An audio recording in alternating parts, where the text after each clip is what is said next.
noite a todos. É uma satisfação imensa que eu agradeço a presença de cada um de vocês. Porque o nosso trabalho aqui no museu, ele precisa ser divulgado, ele precisa estar além dos muros do museu. E quem vai fazer esse trabalho por nós são vocês, que hoje estão aqui prestigiando essa data muito importante e deixando dos seus afazeres, das suas famílias, para estarem aqui hoje nesse momento. E nós estamos sempre num processo de aprendizagem. Então, acho que esse tema, Independências e Museus, é muito propício para todos nós, de todas as áreas, né? Seja na área da arte, da educação, a área museológica.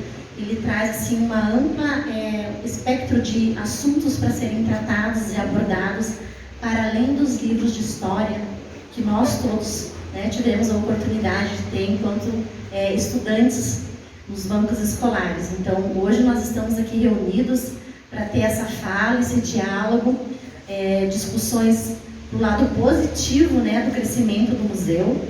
E eu só tenho que agradecer a todos que aqui estão, a Letícia, que me ajuda muito, que é minha parceira, a toda a gestão que dá o apoio e a estrutura para nós podermos trabalhar. E é isso. Agradeço muito, espero que seja um evento de grande valor para todos vocês, que cada um saia daqui hoje com algo dentro do coração, assim, e que tenha o museu sempre do seu lado esquerdo do peito, porque é necessário amar aquilo que se faz e a gente precisa amar a nossa história, porque isso a gente não muda. Tá bem? Obrigada, então.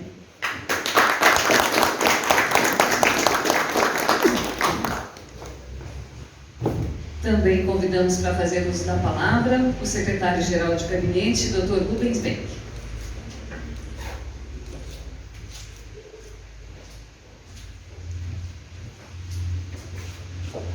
Boa noite a todos.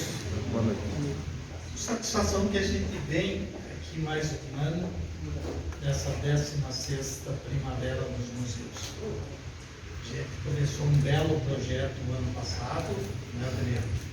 Estamos engatinhando ainda, contando a história dos nossos pioneiros. Aí o Cassiano, que já foi um dos entrevistados do projeto. Nós temos que lembrar que o museu e a história do povo tem que ser lembrado. E pelo lado nosso, do bailismo nosso. Estava conversando com a Adriana agora, a história da independência. A história da independência foi contada pelo lado europeu. Nós precisamos ver a história do lado brasileiro, das nossas marisqueiras. A independência não era para ser dia 7 de setembro, e sim 12 de setembro. Então, são fatos e acontecimentos. Eu digo que a gente precisa ver, nós somos uma cidade muito jovem. Então, nós precisamos começar com os nossos pioneiros, não podemos perder a oportunidade de termos os depoimentos desses vanguardeiros que estiveram aqui em nossa cidade. Por isso que eu sempre digo, é sacrificante, essas pessoas que trabalham aqui no museu, Letícia, Adriana, todos os colaboradores, vocês, professora Conceição, então todos, Cassiano mesmo aqui que contribuiu com a sua história. Então a gente precisa de ter essas pessoas dedicadas, porque isso daí vai ser a história do futuro. Então nossa cidade vai conhecer os nossos pioneiros, as pessoas que iniciaram e que desbravaram a nossa cidade. Faça um bom proveito, professor Sintra, um prazer tê-lo aqui agora, com essa belíssima exposição. Não conhecia esse lado artístico seu e me surpreendeu. Sabe assim, às vezes a gente não reconhece o valor artístico das pessoas. Às vezes nós temos talentos que precisamos ser revelados. O museu está aqui para isso. Talvez daqui mais um tempo a biblioteca pública esteja fazendo parte aqui. E o nosso objetivo é que museu, biblioteca, cultura se juntem e que possa ser usado e utilizado pela nossa juventude, pelas pessoas que vieram aqui, pelos nossos mestres, e que tenhamos sempre alguém contando a história de nossa cidade. Muito obrigado a esforço e que a nossa semana, 16ª Semana da Primavera dos Museus, seja brilhante para todos nós. Muito obrigado a todos.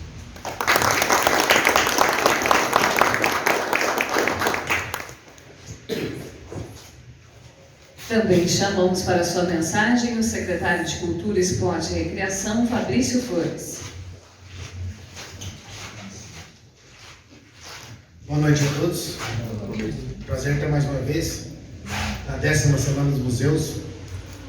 Quando eu assumi a divisão do esporte, jamais pensaria que o Dr. Márcio ia me dar a oportunidade para assumir as 3 pastas, as 3 divisões da Secretaria, que engloba-se não só esporte, a cultura e a recreação. Todos sabem que a minha formação é a parte esportiva, mas eu sabia que quando eu fui chamado para assumir a pasta completa, eu tinha uma equipe boa para trabalhar, o pessoal da cultura, né? E eu acho que a confiança que eu tenho nesse pessoal, que nós trabalhamos, nossa equipe que a gente tem na cultura, pessoas fantásticas. Tivemos essa Semana da Cultura, que foi uma Semana da Cultura espetacular, né? Quem pôde acompanhar viu, e eu sei que eu posso contar com a nossa equipe, né? Aqui no museu eles falam com a Adriana, com a Letícia aqui, lá na cultura o Ellison, a Camila, né? Enfim, todo o pessoal que dá, né? Que conhece da área, que a gente pode ficar tranquilo, que a gente pode deixar eles trabalhar e eles trabalham à vontade, né? Então eu fico satisfeito por estar nesse momento aqui, mais uma vez. Já fizemos no passado, né, doutor? O doutor Ben que chamou a gente para fazer uma reunião para estar aí assumindo, né, a responsabilidade de reestruturar o museu. Então foi toda, claro que a gente não consegue tudo da noite para o dia, porque é bastante coisa, mas a gente está, graças a Deus, a gente está conseguindo trabalhar, né, com essa equipe maravilhosa que nós temos na secretaria. Mais uma vez, a Adriana, a Letícia, todos parabéns aí, e podem contar com nós, né, que sempre falo com a administração do Dr. Márcio, assim, uma nova cidade a cada dia. Muito obrigado.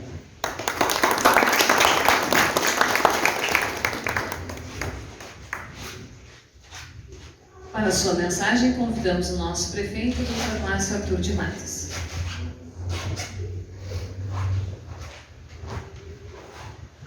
Inicialmente, meus cumprimentos a todos, já conversamos com alguns. Eu acho que uma cidade, um estado, um país tem que ter a sua história sempre remarcada, né? E nós chegamos aqui em Telembo Borba em 1978. Então, estou aqui há um bom tempo, né? Eu observei que essa cidade tinha um potencial muito grande de crescimento e que tivemos aqui, por exemplo, uma população bastante miscigenada, pessoas de outros países, inclusive, e uma indústria que realmente ia dar um suporte para uma cidade que possa se tornar realmente uma cidade moderna. Mas é uma cidade moderna que não pode esquecer o seu passado. É um país também que não pode esquecer o seu passado. Eu fico muito orgulhoso quando eu venho aqui e que vejo que nós pudemos fazer uma reforma nesse prédio, faltando alguma coisa ainda. Temos que fazer um espaço só do passado de Telembo Borba, né? E eu tenho uma alegria muito grande de estar aqui, e toda vez que passo por aqui, eu fico imaginando, né, que aqueles que projetaram essa construção tiveram uma inspiração muito especial, né? E eu gostaria de deixar meus agradecimentos a todos os artistas que já chegaram aqui, deixaram suas obras aqui, e vamos também prestigiar todos aqueles que vêm, né, e os locais, e também a gente fazer com que a história de Telembo Borba tenha um lugar permanente para que seja computado ano a ano sua evolução, seus acontecimentos, porque é só assim a gente vai deixar para os nossos netos, bisnetos, tataranetos, né, uma alegria, né? E eu, sinceramente, quando cheguei aqui, vi um monte de coisa, tudo desparramado, né? Eu fiquei meio em dúvida de um monte de coisa. Tinha peças bonitas eu não sabia o que significava isso, aquilo, e agora vocês conseguiram fazer uma organização e isso aqui vai ficar marcado para sempre. E eu acho que, viu, bem, que nós vamos ter que fazer um filme real, né, dessa situação agora, cada 5, 6 anos, 10 anos, sei lá, renovar o filme, essa coisa que a gente pode deixar o audiovisual, né, que nós não estamos livres de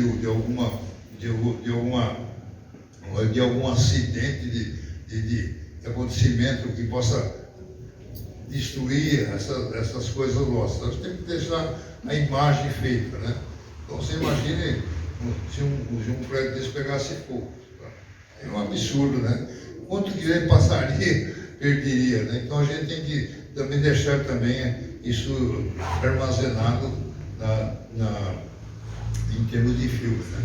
Eu queria agradecer a todo mundo, dizer da minha satisfação, cumprimentar os artistas, são verdadeiros artistas, né?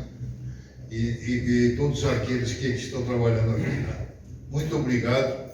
Heleno Borba precisa da cultura atual, da cultura antiga, né? E nós temos que projetar lá na frente. Muito obrigado.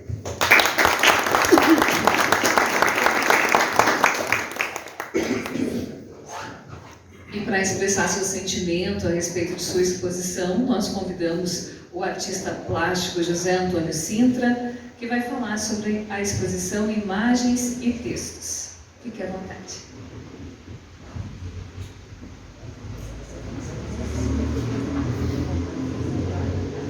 Oi. Pode sentar, fica à vontade. Boa noite para todos vocês. É assim, uma honra realmente, não vou dizer indescritível, porque tudo nós podemos descrever, tudo nós podemos sintetizar, mas é realmente uma satisfação muito grande estar aqui e tê-los aqui.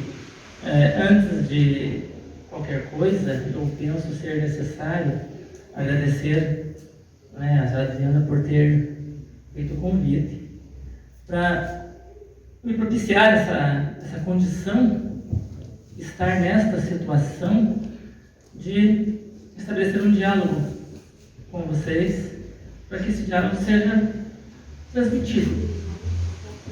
Essa 16ª Primavera dos Museus, quando eu ouvi Primavera dos Museus, primavera é um renascer, primavera é um florescer, primavera é um surgir.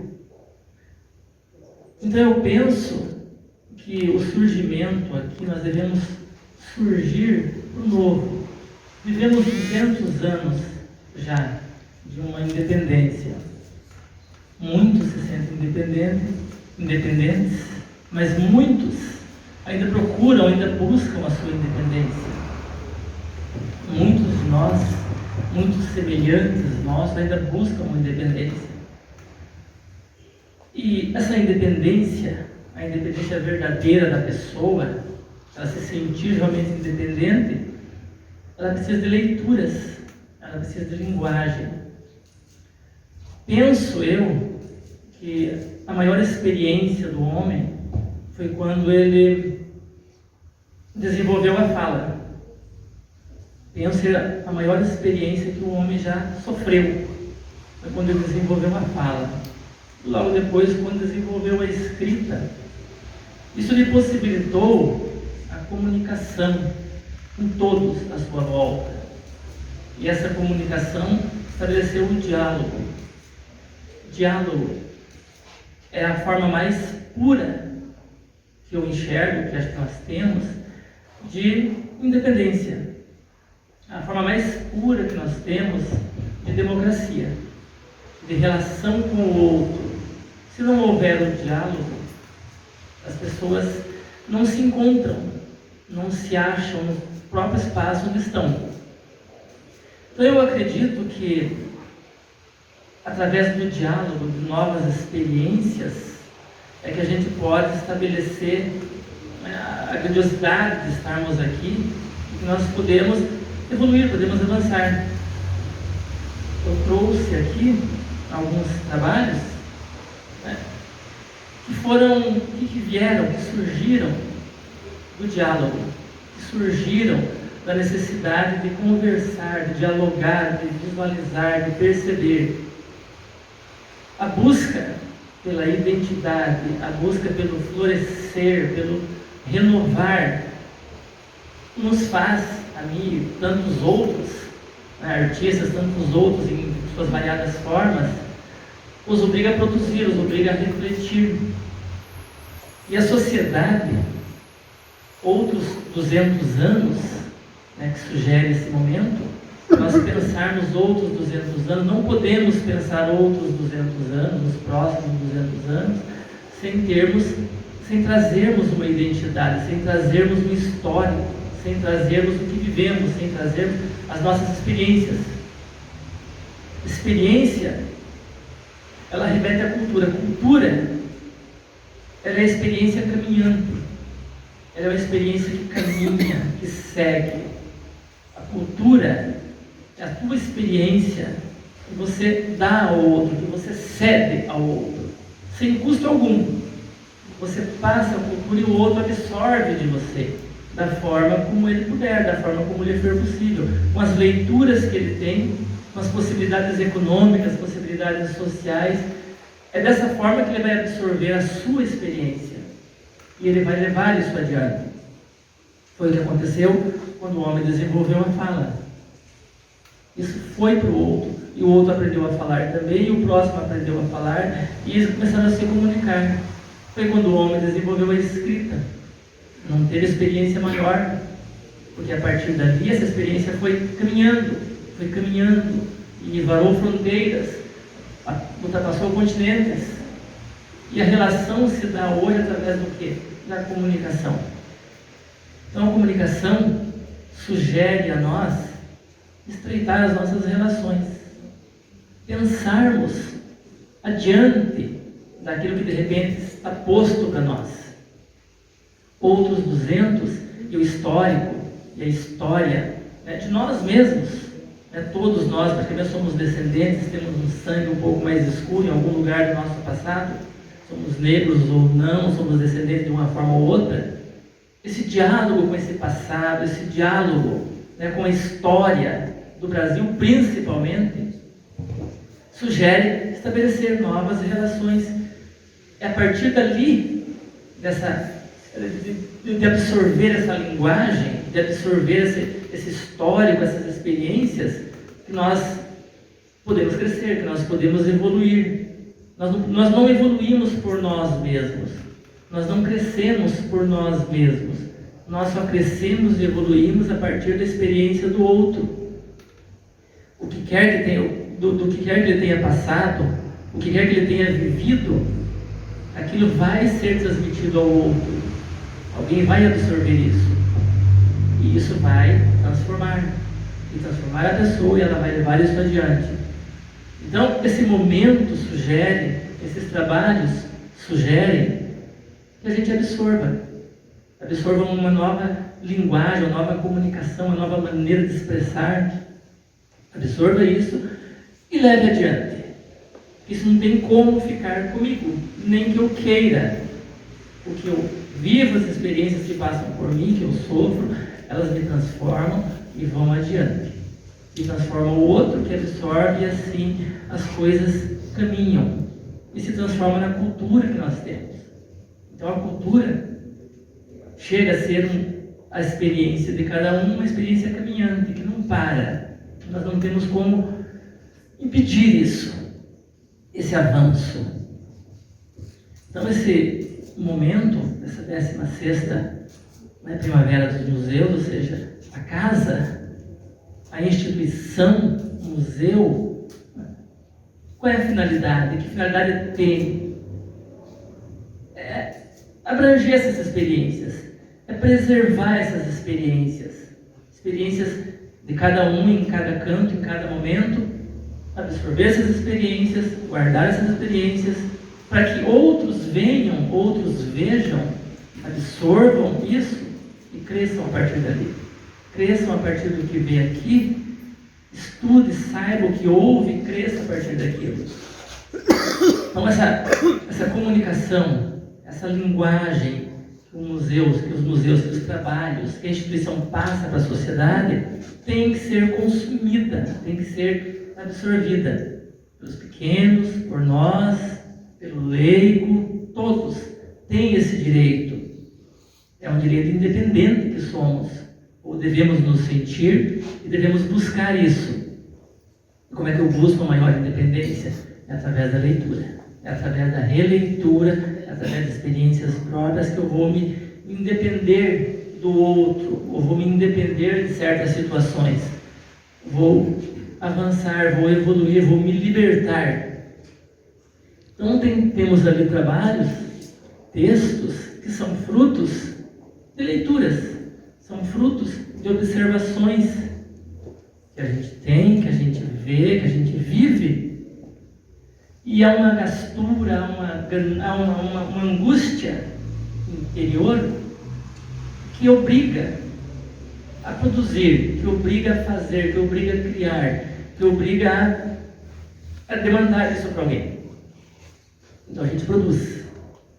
É um desconforto quando não se produz. É um desconforto quando a gente não para e não faz isso. Então a gente se sente com a necessidade de produzir o trabalho para dialogar com o outro. Essa dinâmica, essa condição, ela veio quando eu recebi o primeiro lápis e o primeiro papel. Quando eu recebi aquilo em mãos, tive aquilo em mãos, eu descobri uma nova forma de linguagem. E quando eu aprendi a ler, descobri a segunda maior forma de linguagem. Um universo de possibilidades de comunicação surgiu na minha frente. E passei a explorar isso. Passei a trabalhar em cima disso.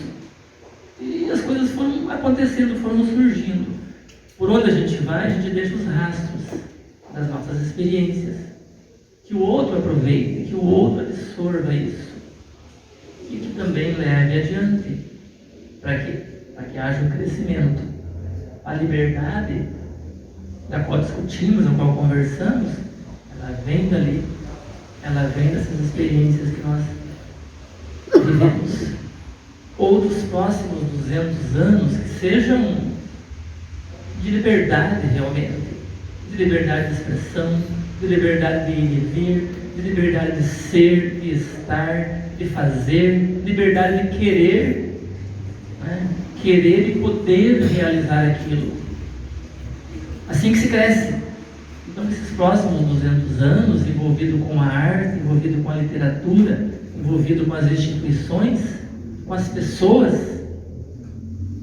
que ele seja profícuo para nós, que nós levemos daqui para os demais, para os outros, o que a gente entende ser necessário, a experiência que a gente vive, e as pessoas cresçam, as pessoas vão ser a nossa obrigação, é o nosso dever, contribuir para que o outro cresça. É por isso que produzimos, é por isso que lemos, é por isso que nos comunicamos. Então eu vejo que dessa forma, e com essa perspectiva, com essa necessidade, a gente acaba produzindo, eu acabo produzindo, muitos acabam produzindo, para contar, para reclamar, para pedir, para exigir, para criticar, né? E para mostrar, para denunciar. É a linguagem da denúncia. A gente usa a arte, a literatura, para denunciar. E denuncia aquilo que de repente incomoda, aquilo que de repente não sossega a si próprio e não sossega o outro. A sociedade precisa disso, dessa possibilidade. A sociedade, todos precisamos dessa possibilidade de denunciar e de tentar entender as coisas como elas ocorrem, como elas estão à nossa volta, para podermos crescer. Então, linguagem, crescimento, cultura, a partir de quando começamos a falar, quando começamos a escrever, desenvolvemos a escrita e a fala, o universo se abriu. Mas ainda tem muitas portas fechadas, tem muitas situações fechadas. E nós precisamos abrir dessa forma. É nessa conversa, é com vocês, com os senhores aqui, é com a produção, é com a instituição, que a gente pode avançar, que a gente pode buscar o desenvolvimento do próximo. Então, nós não temos outra finalidade com esse trabalho, buscar o desenvolvimento do próximo. Alguém tem alguma pergunta, algum comentário, alguém quer alguma dúvida, quer estender?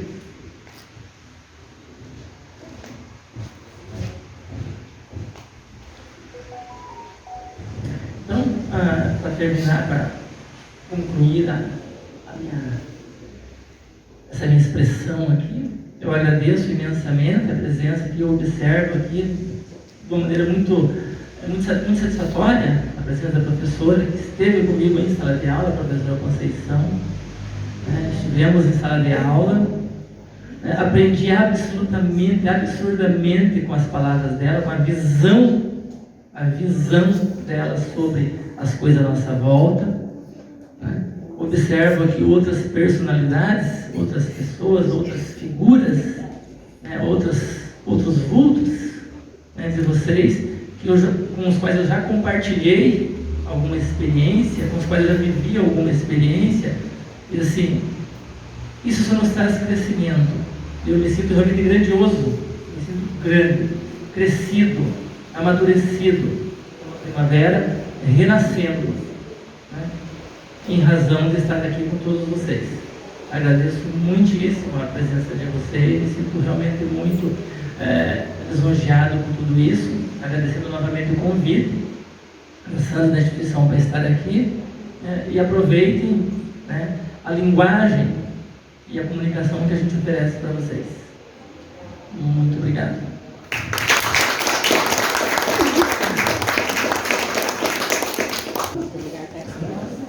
Eu já vou convidando aqui nosso grupo de historiadores que estão por aqui, para a gente dar início à roda de conversa, a partir do questionamento: que outros sentidos e independências o Brasil e os brasileiros viveram nestes 200 anos? O Instituto Brasileiro de Museus, IBRAM, escolheu o tema Independência e Museus, outros 200, outras histórias. Para a abordagem desse tema com a ótica da diversidade em nosso país, recebemos o grupo de historiadores, professora Edna Beltrão, professora Vânia Batesati e a professora Maria da Conceição, com o tema História do Negro pela perspectiva da história local. Podem se colocar aqui. Nós temos esse sofazinho aqui, não sei quantas pessoas vão conseguir sentar no sofazinho, mas estamos com 2 microfones, podem vir. Se precisar, a gente coloca algumas cadeiras também aqui ao lado. Fiquem à vontade.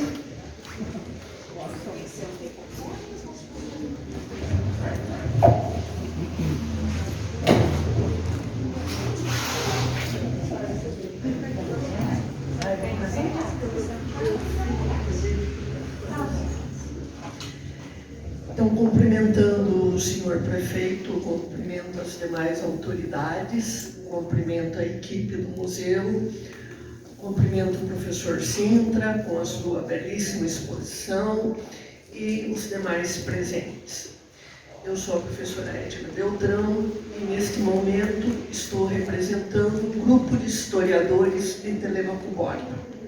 O grupo de historiadores de Telêmaco Borba, ele foi fundado este ano, 2022, mais ou menos iniciou o seu trabalho em maio, quando a equipe do museu pediu que alguns professores ajudassem tecnicamente a estruturar o museu, produzindo narrativas, olhando as fontes históricas que existem aqui no museu. Então, a partir disso, foi formado esse grupo, formado por historiadores, professoras formadas, portanto, com toda a competência técnica, para trabalhar através das fontes. O museu é repleto de fontes. E nós entendemos que Telêmaco Borba necessita preservar a sua memória, trabalhando através do museu, através da contação de história e principalmente reverenciando as pessoas que construíram essa cidade, que são os antepassados. Assim, o grupo de historiadores foi formado para produzir a história, pesquisando nas fontes, fazendo trabalho técnico e principalmente reconstruindo a história local, que é a história de Telêmaco Borba, no viés do trabalhador de Telêmaco Borba. Então, que história nós queremos apresentar? A história a partir do trabalhador, do homem comum, das pessoas que aqui vieram e que são invisíveis ao longo do tempo, porque geralmente a história é contada através dos heróis, das pessoas que se destacaram. Mas e aquelas pessoas que no cotidiano construíram e que ninguém lembra? Então é essa a proposta do grupo de historiadores, resgatar essa história. E é um grupo que tem um trabalho a partir do voluntariado. Então as professoras que neste momento compõem o grupo é aberto para demais historiadores, é a professora Maria da Conceição, professora Edna Beltrão, professora Tânia Gomes, professora Maria de Fátima Natel, professora Cíntia Benck, professora Marilu Santiago, que já contribuiu, ajudou no nosso trabalho, não está aqui hoje. E o grupo é um grupo aberto, porém voluntário, para dar suporte técnico à equipe do museu. E pensando em todo esse trabalho de resgate histórico, que é esse o ofício do historiador, nós elaboramos uma primeira parte do trabalho que já foi protocolado, já foi entregue à equipe do museu, que foi o resgate das origens historiográficas de Telêmaco Borba.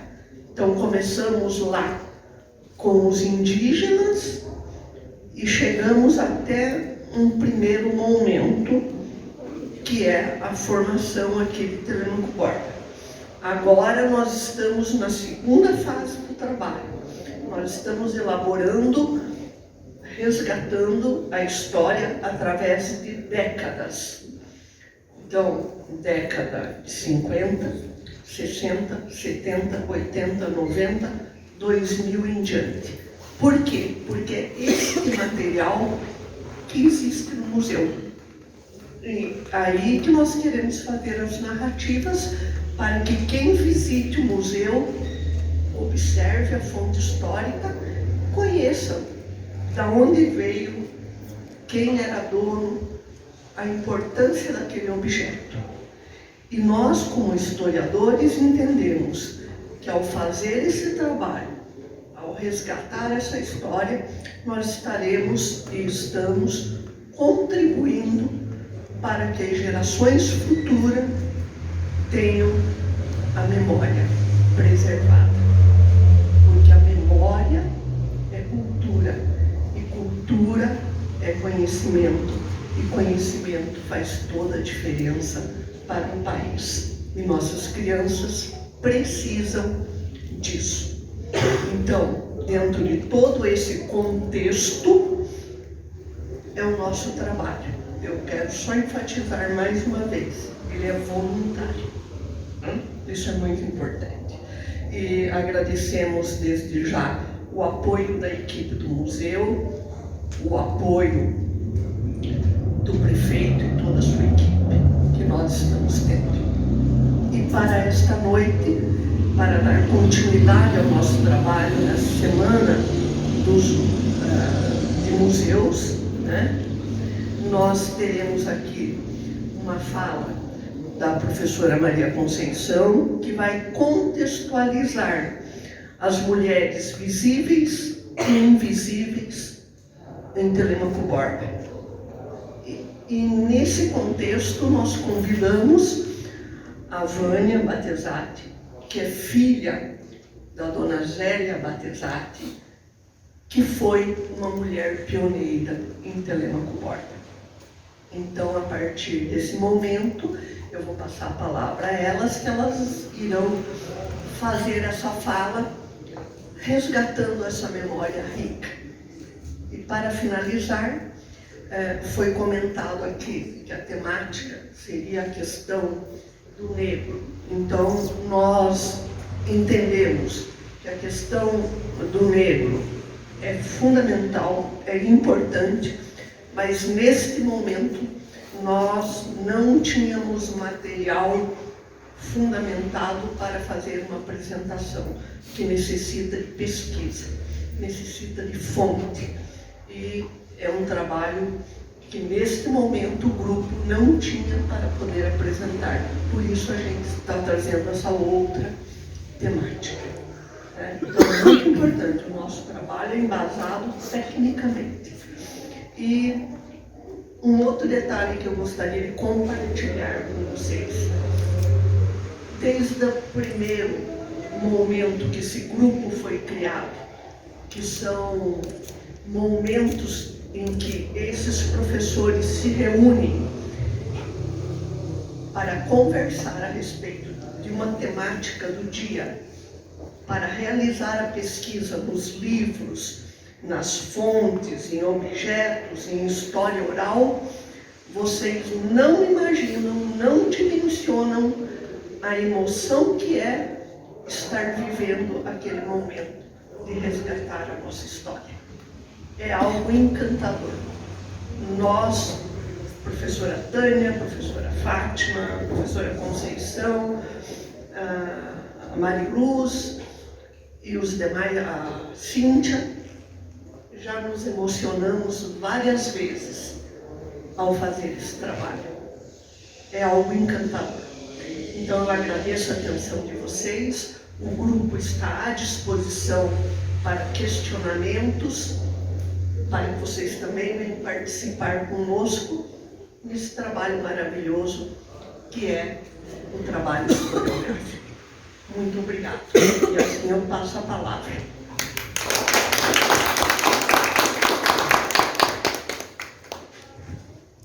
Bom, como a professora Edna falou, a gente está fazendo um trabalho voluntário. Já de começo eu quero agradecer a presença de todos aqui, né?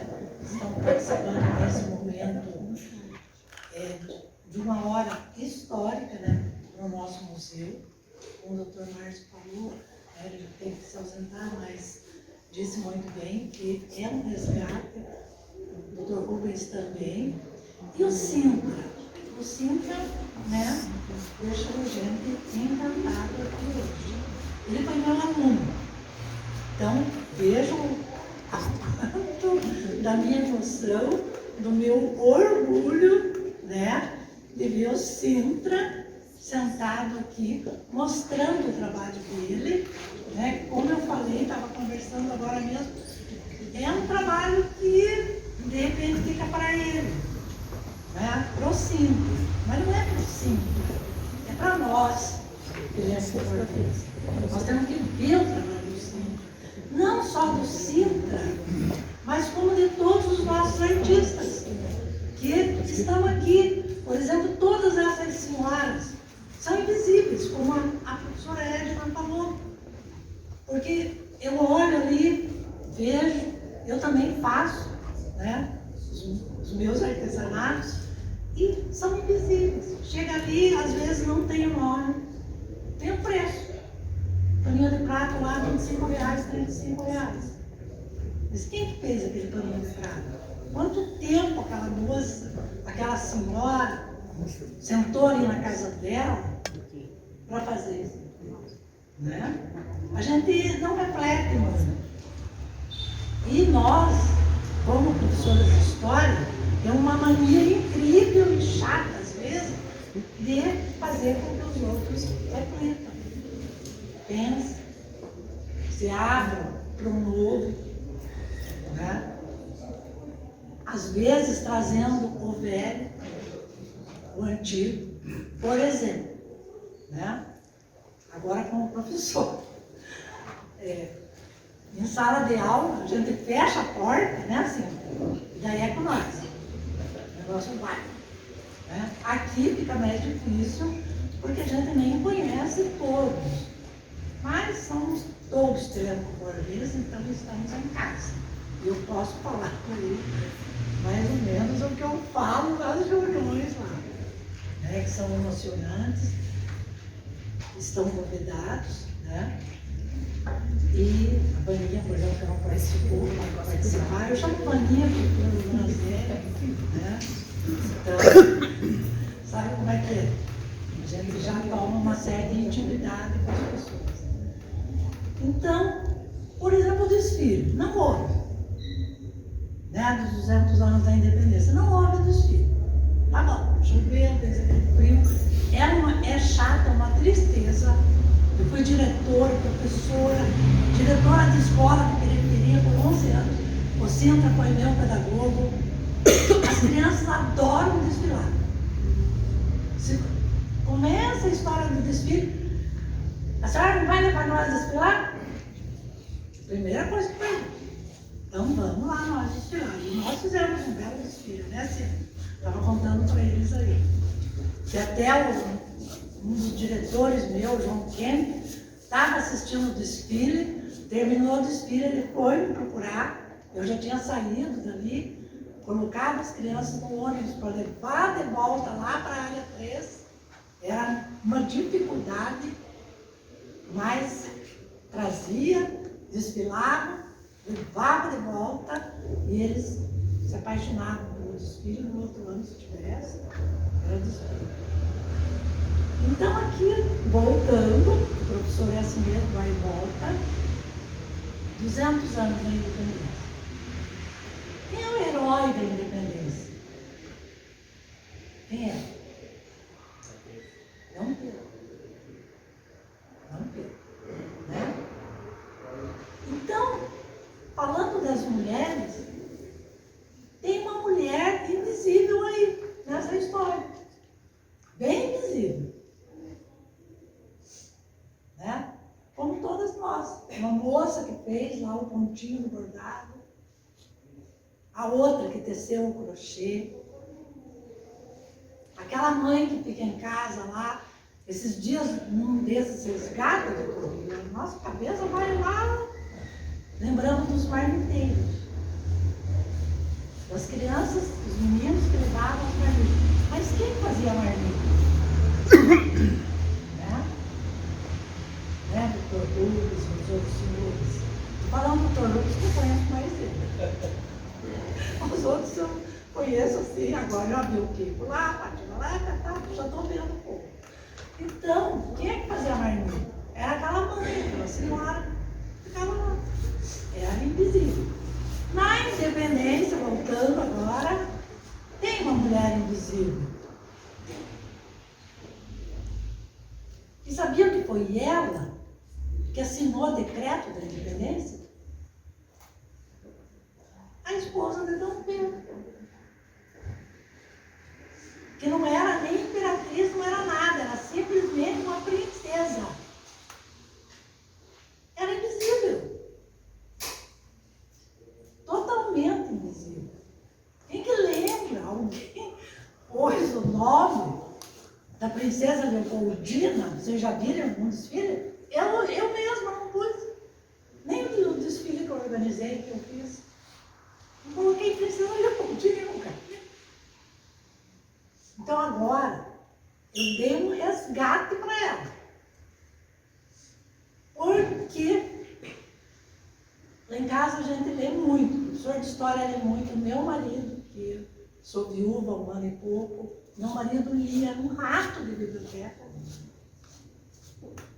Conhecia, sabia que o jornal que a gente estava assistindo lá na biblioteca. Vivia lá conversando com a professora de Juruê, no tempo, a professora de Juruê.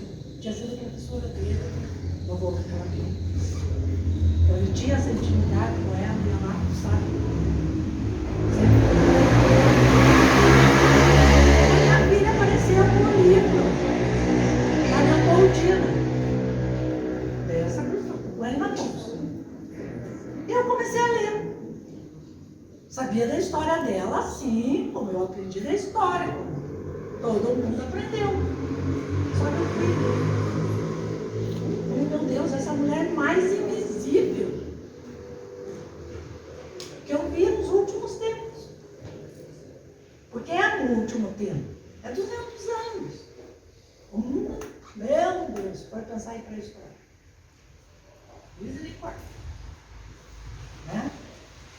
Então, ela arquitetou todo o processo de independência do nosso país. Todo.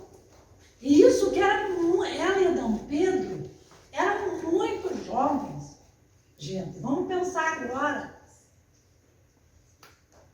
Eles tinham nascido, eles nasceram, tanto ela como ele, no final do século XVIII.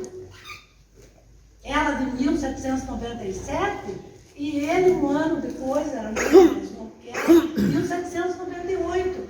A independência, 1822, o que essa gente tinha, essas crianças tinham? 20 e poucos anos. Pense, vamos pensar agora.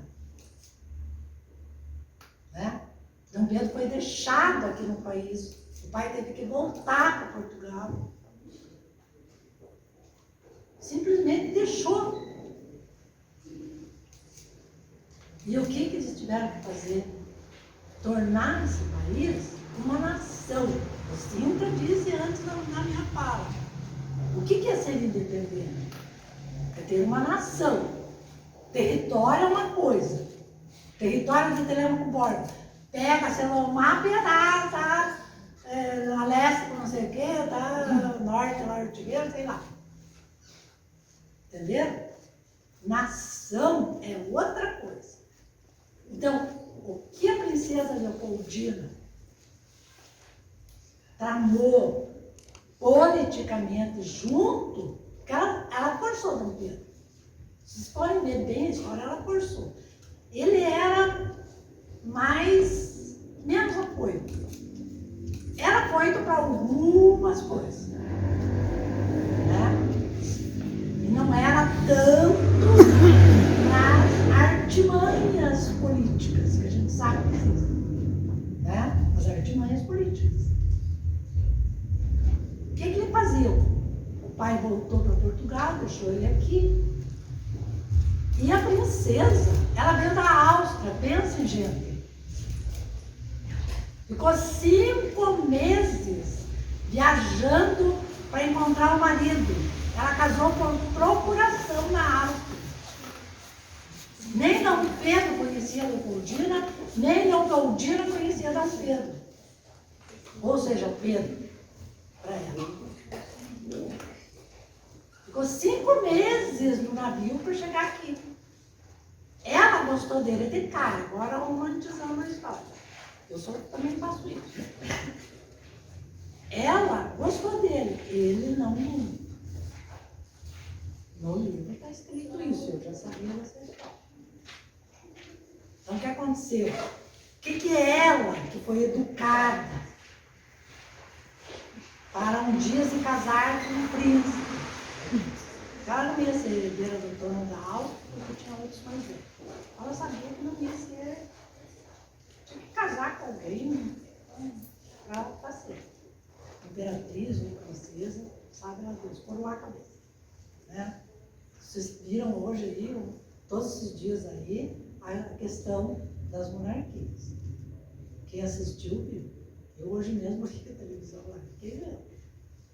É pompa e circunstância. Né? Você não imagina. Imagine no nosso país, refletiam vindo lá atrás. Colônia. A moça vem lá da Áustria, branquinha, olho azul. azul, chegar primeiro na Bahia, depois no Rio de Janeiro, aquele calor não era fácil. Mas ela tinha as artimanhas políticas dela. Ela estudou muito lá na Áustria. Ela foi criada para isso. O que não aconteceu com Dom Pedro. Não vou mentir aqui agora. Ele tinha os preceptores dele, que eram os professores, mas ele era muito, vamos dizer assim, rebelde. Ele queria montar cavalo, meio a pelo, assim, sair dar umas voltas para o Rio de Janeiro. Não era bobo nem nada, né? Então, ele não tinha todo aquele preparo político que precisa se ter. O doutor não sabe disso. Né? Então, toda aquela filosofia, todo aquele pensamento ideológico, uma ideologia, né? Ele não tinha. Então, o que ela faz? Ela vem para o Brasil, casa, né? Torna um casamento afetivo lá no Rio de Janeiro, tudo muito simples, porque não, né? Era a corte de Portugal. O Brasil era Reino Unido, mas não passava de uma colônia. Então, imagine a história. Né? Então, o que ela começa a pensar? Isso aqui tem que se tornar uma nação. Pegando a pala do cinto. Uma nação. Porque não era uma nação. Não era nação nenhuma. Era uma colônia, praticamente, do vice-reino. Né? Dom João foi embora, porque para ele não perder o trono em Portugal, ele tinha que ir embora, então deixou o filho. Né? Vamos procurar um casamento para ele, deixar ele ir. Que faça o resto. Né? Então a princesa, percebendo isso, Portugal querendo fazer com que o Brasil voltasse a ser colônia de uma vez, tenta levá-lo de volta para Portugal. Aí que a princesa percebe. Não, se a gente for para Portugal, a gente vai perder tudo. Eu não sou rainha, não sou nada. Entendeu? O que ela faz? Começa a arquitetar. Com isso, ela coloca na cabeça de Dom Pedro que eles não têm que voltar para Portugal. Tem que ficar no Brasil, mas como um país independente. Ali, 200 anos. Senão não vai valer nada. Eu tenho atravessado o Atlântico 5 vezes. Pensem, claro que ela trouxe as damas de companhia, trouxe cientistas, trouxe botânicos, trouxe. Agora falando, já vou falar. Mas, se não for nação, não é nada. Estão entendendo a história? Todo mundo entendendo? Quero saber se estão entendendo. Se não entendeu, vou pôr tudo na prova e vai ser um arraso total. Vai ser um arraso total. Com clareza. Então, gente, é uma nação. Precisa ser feita uma nação. O Brasil precisava se tornar uma nação. E acredito, o doutor Márcio falou aí, eu sou de grudar as coisas. Ele falou 12 de setembro. Sabe que dia que ela assinou o decreto de volta, falando para Portugal lá, Dom Pedro nem estava na corte. Ela junto com José Bonifácio. Atrás de um grande prefeito, tem que ter um grande procurador. Então, junto com ela, o que ela fez? Ela trouxe gente que tinha estudado fora do país. Porque aqui no Brasil não tinha. Não é que o Brasil... falando mal do Brasil. Jamais. Naquela época. Então ela vai trazer os Andrade. Já é bem fácil. Né? Joaquim Francisco, os Andrade. Os irmãos Andrade, que eram tinham aprendido a lidar com isso. Precisa ser iluminado de vez em quando. É para as meninas para bordar. Todo mundo. Né? Vem de Deus isso. Deus ilumina as pessoas. Na alma, gente, isso. Vocês sabem muito melhor. Então, o que aconteceu? Ela se cercou. Ela pensou, Pedro não vai mexer com isso aqui, vai acabar obedecendo o pai, porque pai é pai. O pai está falando para ele voltar, de repente ele pega e volta. E eu, que atravessei 5 meses. O que eu vou fazer? Não vou ter coroa nenhuma. Então, o que ela faz? Ela se cerca, ela vai estudar, ela vai ver como que vai responder para Portugal. Não vamos e pronto. E assina o decreto dia 2 de setembro de 1822. 5 dias antes. Falando para Portugal que não iriam embora. Em nome do marido, dela e dos filhos, eles não iam sair do Brasil. E é visível essa mulher? É visível? Estou perguntando. É visível? Não é.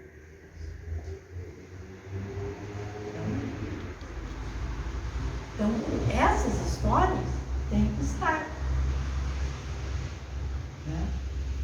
Para que todos possam, de repente, entender a situação das mulheres no país. Vejam bem, um país patriarcal, né? Machista.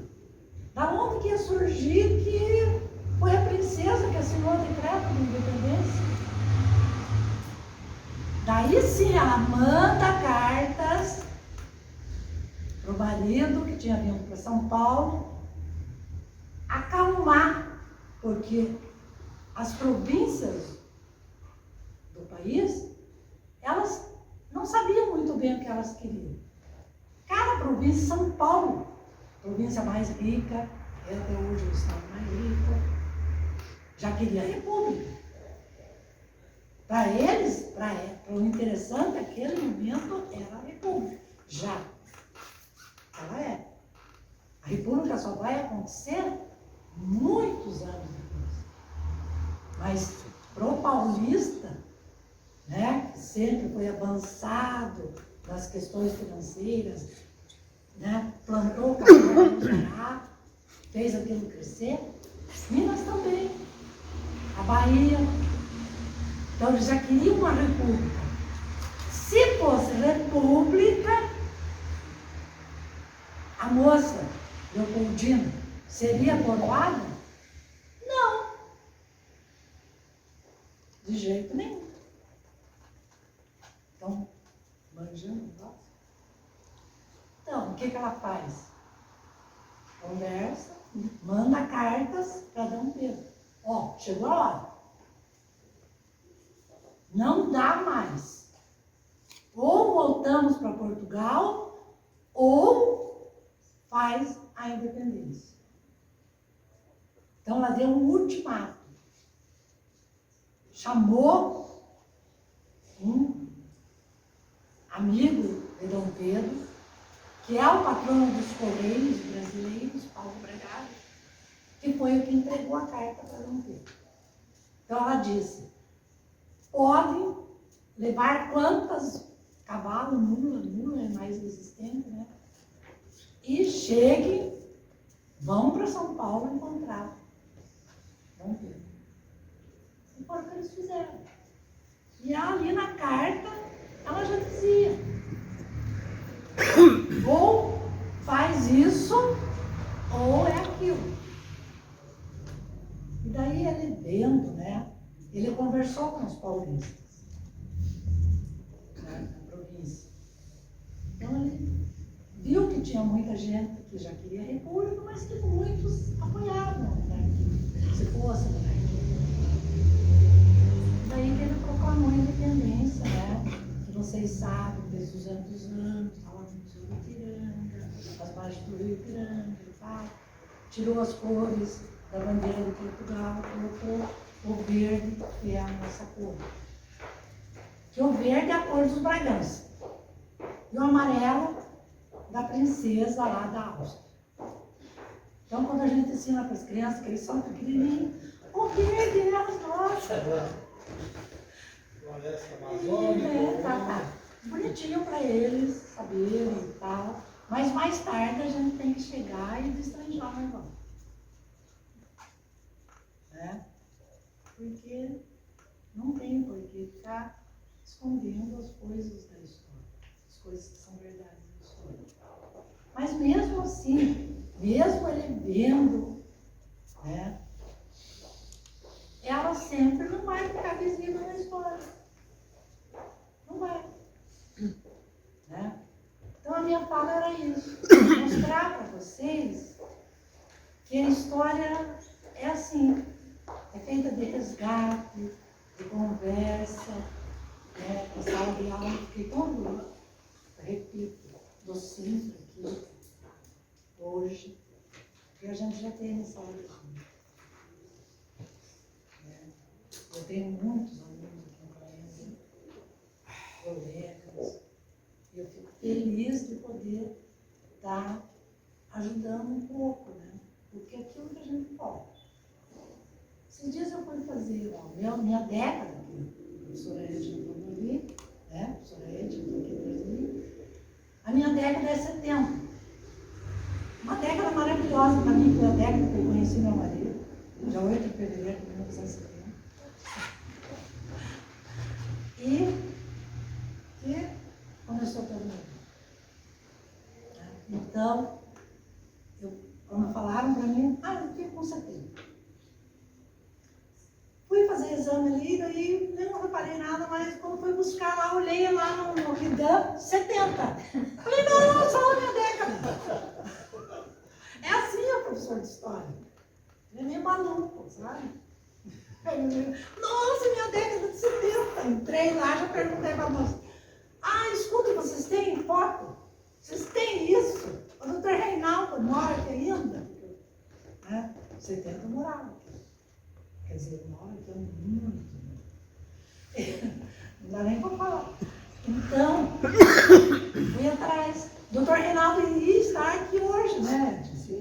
Ficou super feliz, porque disse que nunca ninguém na cidade perguntou, e é o primeiro laboratório.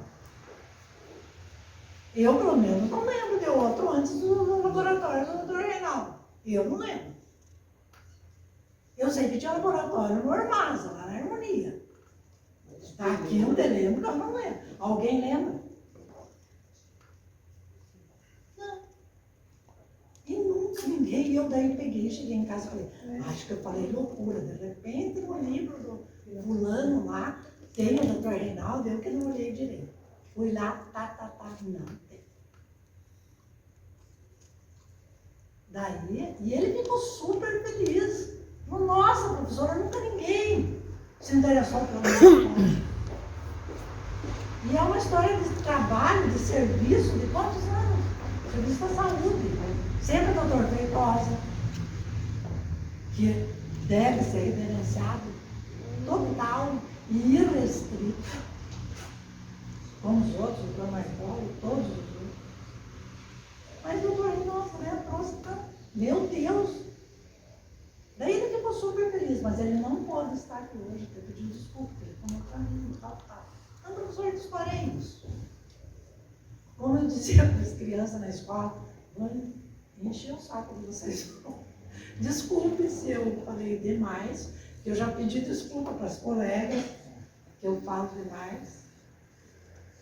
E como eu moro aqui há muito tempo, né, praticamente nasci aqui. Eu vim para cá com 5 anos, lá na Guarda-Maria das Palmas, que nem existe mais. Meu pai veio trabalhar na Florestal, eu tinha 5 anos. Então,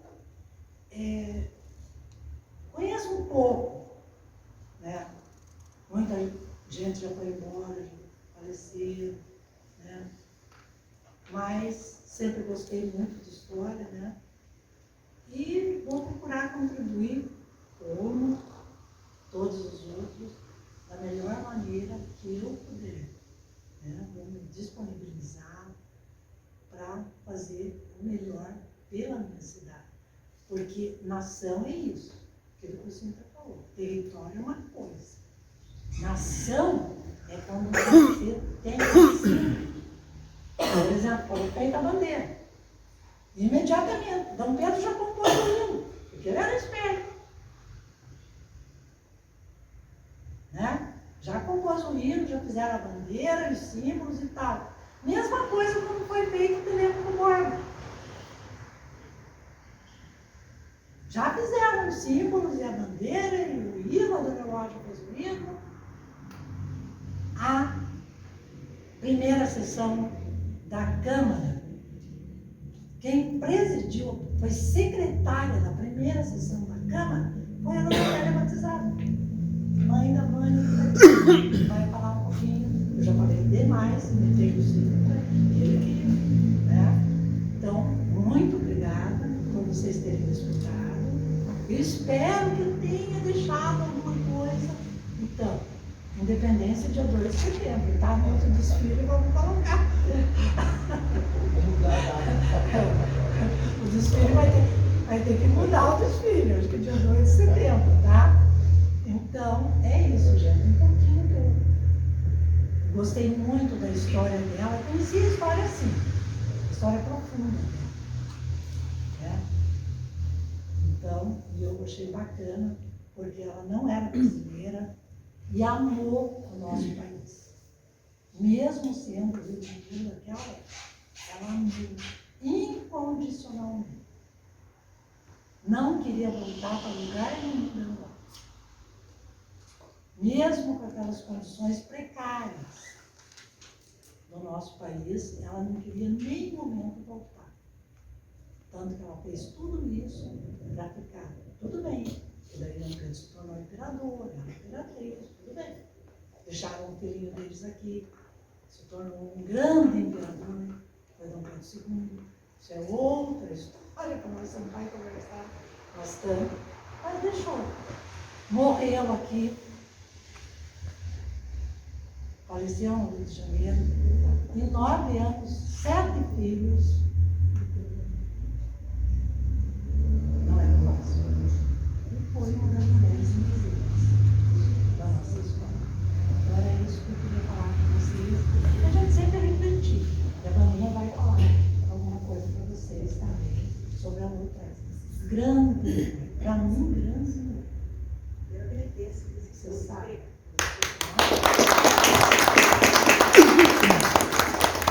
Só antes da Vânia falar, eu quero só falar 2 coisas. Eu, para vocês sentirem o nosso encantamento nas reuniões, né? Ali a Fátima, a Tânia, que já a gente, né, fez reuniões, a gente sai encantado, gente. Né? E outra fala que eu acho fundamental vocês saberem é que esse trabalho com as décadas, gente, está sendo riquíssimo. E toda a contribuição que alguém puder fazer, a gente agradece muito, muito mesmo. E, em especial, hoje, agradecer a Vânia, que prontamente atendeu o nosso pedido de vir falar um pouquinho sobre uma das mulheres que fundamentou a vida política em Telêmaco Borba e a educação também. Nossa. E que eu tive o privilégio de conhecer e de conviver. Por favor. Obrigada, Edna. Não esqueça depois de passar lá e dar a benção para a Dona Eulógia. Por favor. Bom, gente, eu vou tentar assim, ser mais informal, assim, porque na verdade eu fui convidada assim, né, de é uma coisa assim, um bate-papo, uma coisa assim. Eu tinha que convencê-la a vir, né? E como faz algum tempo que eu não falo em público, né, que eu não encaro pessoas importantes, amigos, assim, eu falei, Edna, será? A hora que a gente estava vindo, não, né? A hora que eu cheguei aqui, falei, Edna, e agora? E agora a gente vai tocar, né? Principalmente porque são pessoas queridas, são pessoas conhecidas que estão aqui, muitos da minha faixa etária, alguns mais jovens aí iniciando essa jornada de Quiranoporobense, acompanhando a história do nosso município. E para mim é uma satisfação muito grande estar aqui, e eu gostaria muito de agradecer a todos vocês, agradecer as minhas amigas pela oportunidade que eu estou tendo.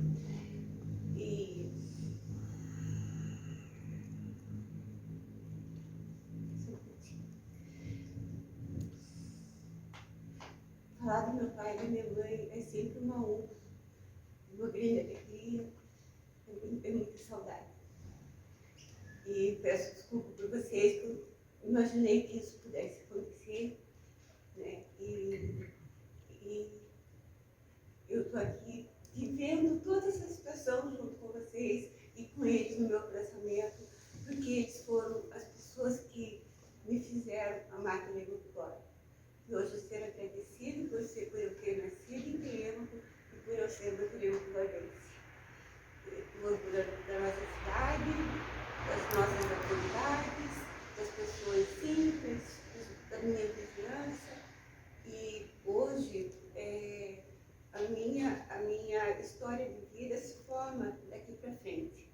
Né? Para as pessoas que não sabem, eu perdi a dona Zélia, né, como a Edna falou, fazem 3 anos e meio, e o meu pai, 5 anos, vai fazer 6 anos em janeiro. No primeiro momento, sim, já é um tempo significativo, né?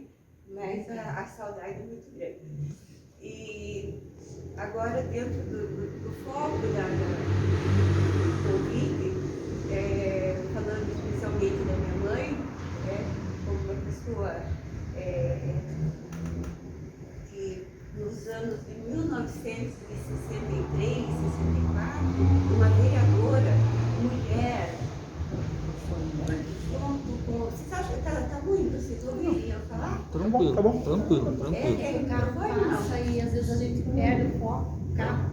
Às vezes o barulho dos carros lá. Tá. Então, deixa eu tentar aqui. Tá. Então, gente, eu não tinha feito 1 ano de idade ainda quando a minha mãe foi eleita vereadora. E eu cresci com essa informação, né? Minha mãe é vereadora, escutei isso durante 4 anos. E no decorrer da vida também, né? Minha mãe foi vereadora. E posso dizer assim para você, eu sempre tive orgulho, só que a gente vai crescendo, vai amadurecendo, daí que você vai percebendo o valor dessa condição que ela colocou na vida dela no ano de 1963.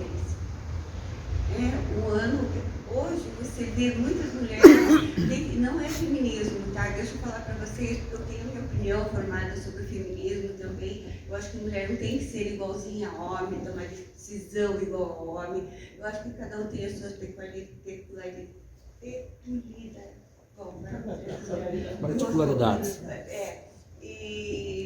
Mas o papel da mulher ele nunca deve ser negado. O valor como pessoa, como ser humano, sobre competência, sobre existir. Né? Então, a minha mãe foi eleita, a primeira vereadora de Telêmaco, foi presidente da Câmara durante algum tempo, e eu lembro eu correndo na prefeitura ali, até tinha o acabado de construir, eu brincando naquelas escadarias, assim, para você ver que a minha mãe estava ligada na prefeitura mesmo, na Câmara, não estava muito focada com a gente, né, que estava correndo e aprontando muito lá. E isso era uma questão, era uma rotina normal dentro da nossa casa. E além de ser vereadora, minha mãe professora, ela foi diretora aqui do Leopoldo Messi, assumiu uma escola com 4 turmas funcionando, e quando ela deixou a direção, a proporção do tamanho da escola tinha tomado um totalmente diferente do que era na realidade. Foi praticamente triplicado o número de salas de aula, enfim, prézinho, ginásio, tem foco, pessoal pintando jardim de infância, Disney, Mickey, era a vida dela, ela amava aquilo que ela fazia. Então, a dedicação assim, assim, sem cansaço. Era 24 horas por dia era pouco, né, para realizar tudo aquilo que ela almejava. Aí, depois do mestre, ela foi diretora do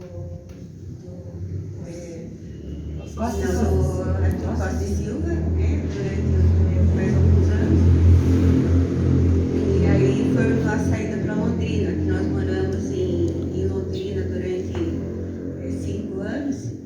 E retornamos depois, a minha mãe assumindo na escola paroquial, né, se desligando da política, entre aspas, assim, né, porque política é uma questão, hoje eu lido de maneira diferente, mas parece que está no sangue da gente, né? A gente não quer dar palpite, a gente não quer falar mal de candidato, a gente não quer julgar, a gente não quer avaliar, mas chega no fundo, você tem aquela vontade, né? Aquela vontade, eu tenho que falar alguma coisa, eu tenho que dar meu palpite, né?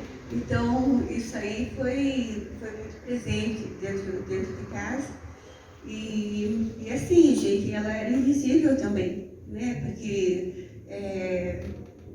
quando ela chegava em casa, tinha filho doente, tinha roupa, tinha comida, tinha mercado, tinha que administrar várias outras coisas que aconteciam ao redor, né? Então, quando falam para mim, sua mãe foi vereadora em Telêmaco. E hoje eu dou muito mais valor por esse papel que ela teve, sabe? Foi uma época que vereadora não tinha salário. Era único, exclusivo, o interesse era único, exclusivo do bem-estar da população. Sabe? Era aquela coisa que você ia, você não tinha hora para voltar, você participar de reuniões, incansavelmente em prol de uma comunidade. Né? Que hoje, infelizmente, os papéis já não são mais os mesmos, a política mudou muito, né? Mas a gente continua acreditando que tudo vai dar certo.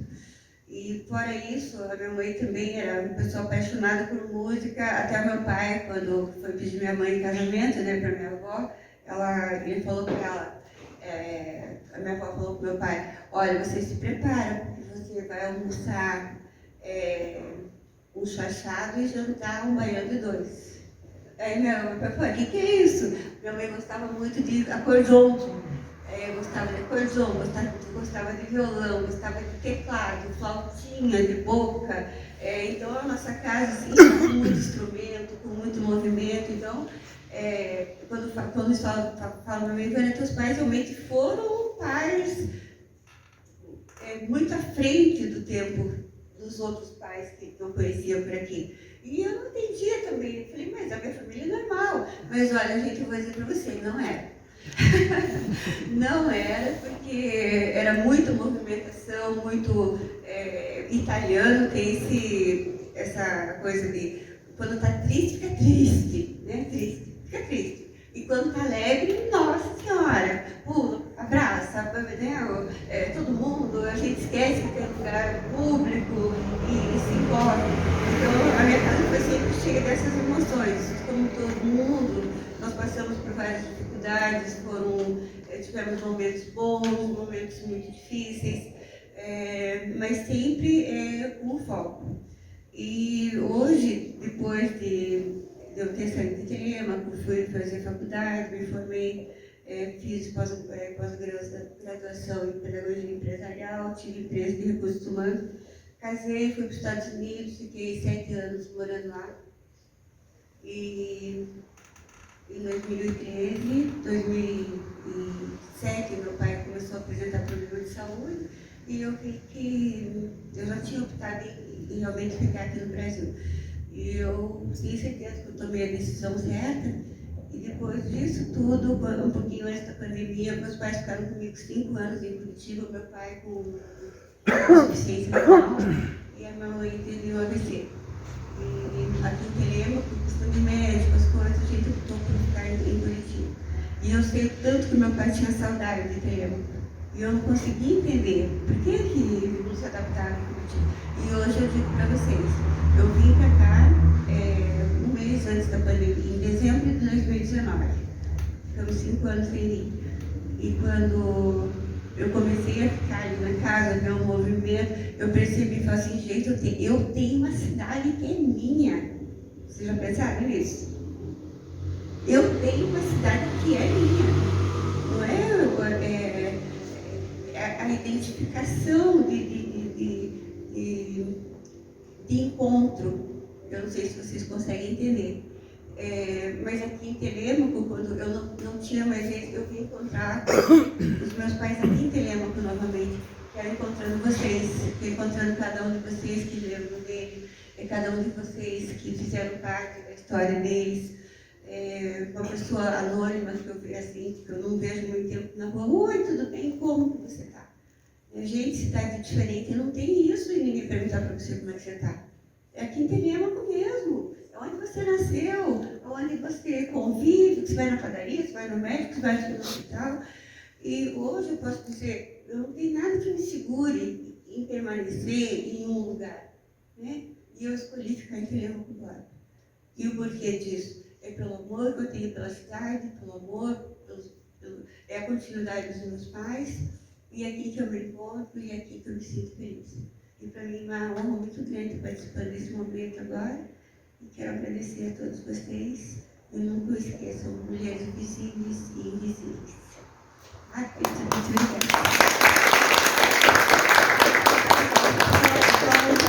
Em relação a minha mãe trabalhou na Casa da Cultura também, ela foi secretária da divisão da Casa da Cultura.